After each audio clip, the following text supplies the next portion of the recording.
Hi friends, எல்லோரும் எப்படி இருக்கீங்க? நல்லா இருப்பீங்கன்னு நினைக்கிறேன். நான் ரொம்ப நாள் கழிச்சு இப்போ தான் லாங் வீடியோ எடுக்கலான்னு ஸ்டார்ட் பண்ணிகிட்ருக்கேன். இனிமேல் வந்து லாங் வீடியோவும் போடலான்னு நினச்சிட்ருக்கேன். கொஞ்சம் வீடு வந்து டீப் க்ளீனிங் பண்ணலாம். அந்த ஆரி ஒர்க் போட்டுட்டு இருக்கிறதுனால என்னால் க்ளீனிங்கே பண்ண முடியறதில்ல.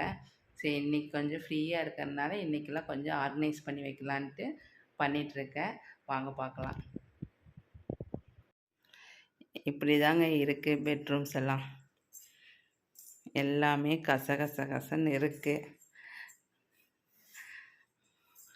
டப்பாஸ் எல்லாமே இப்படியே போட்டது மாதிரியே இருக்குது. இதெல்லாம் வந்து க்ளீன் பண்ணலான்னு எடுத்து ஸ்டார்ட் பண்ணியிருக்கேன். அதுக்குள்ளே மிஷினுக்கு கொஞ்சம் ஆயிலெல்லாம் விட்டுட்டு இருக்கும்போது ஜித்து கம்முன்னு இருக்காமல் நானும் வந்து பண்ணுறேன்னு பண்ணிகிட்ருந்தேன். அதுக்குள்ளே கையில் அடிபட்டுச்சாட்டிருக்குது. இங்கே என்ன பண்ண? சேர் எடுத்துகிட்டு வரும்போது விழுந்துட்டேன். பார்த்தியா? பார்த்து பண்ணணும்ல தங்கம்.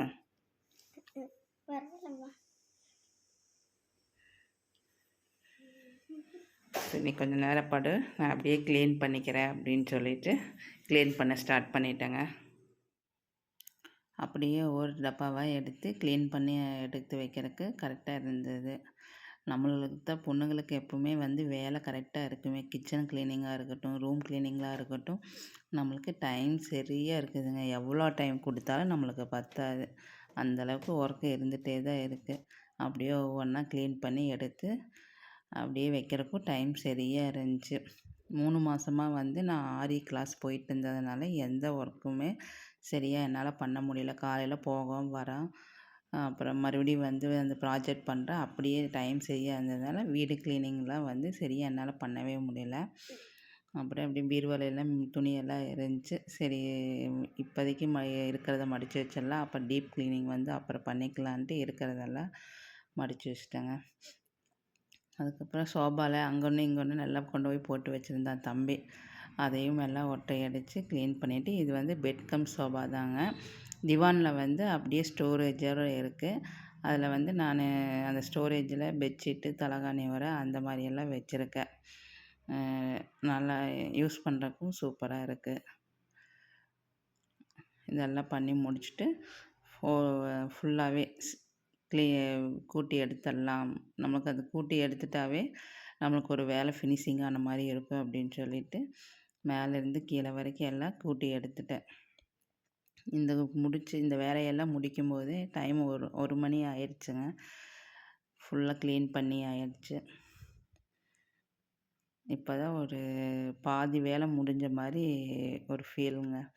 சரி, முடிச்சுட்டு 1 மணி ஆயிடுச்சு. என்ன பண்ணுறதுன்னு தெரியல. லஞ்சுக்கு என்ன பண்ணலாங்கும்போது சரி, சிம்பிளாக தயிர் சாப்பாடு, உருளைக்கிழங்கு பொரியலும் பண்ணிடலான்னு ஒரு ஐடியாவில் எல்லா வேலையும் முடிச்சிட்டேன். ஓரளவுக்கு எல்லாம் க்ளீன் ஆயாச்சு வீடு. அப்புறம் சரி, போய் உருளைக்கிழங்கு கட் பண்ணலான்ட்டு போகும்போது அங்கேயும் வந்து ஜித்து கம்முன்னு இருக்க மாட்டேன்ட்டான். நானும் உருளைக்கிழங்கு சீவுன்னு சொல்லிவிட்டு சரி நீயும் சீவுறேன்னு சொல்லிவிட்டு ஒரு கிழங்கு சீவிட்டு இருந்தேன். சரி நீயும் பண்ணு அப்படின்னு சொல்லிவிட்டு 2 பேர் பேசிகிட்டு சமையல் முடிச்சாச்சுங்க. தயிர் சாப்பாடு செஞ்சு உருளைக்கிழங்கு பொரியல் பண்ணியிருந்தேன். அப்புறம் அவங்க அப்பா வந்துட்டு பையனுக்கு ஊட்டிகிட்டு இருந்தார். சரி, நான் ஊட்டி விட்றேன், நீ சாப்பிடுன்னு. அவர் காலையில் செஞ்ச சப்பாத்தியும் அது கூட தயிர் சாப்பாடும் வச்சு சாப்பிட்டாரு. நைட்டு மேகி தான் வேணும்னு சொல்லியிருந்தாங்க. சரி, அவங்களுக்காக மேகி பண்ணிவிட்டு தங்கச்சி பொண்ணு வந்திருந்தா. பெரியம்மா வெளியில் உட்காந்து சாப்பிட்லாம் அப்படின்னு சொல்லிட்டு இருந்தாங்க. சரி, இன்றைக்கி ஒரு நாள் லீவு தானே, சாட்டர்டே தானே, எல்லாம் வெளியில் உட்காந்து ஷேர் பண்ணி சாப்பிட்டு ஜாலியாக பேசிட்டு விளையாண்டுட்டு இன்றைக்கி டே இப்படி தாங்க போச்சு.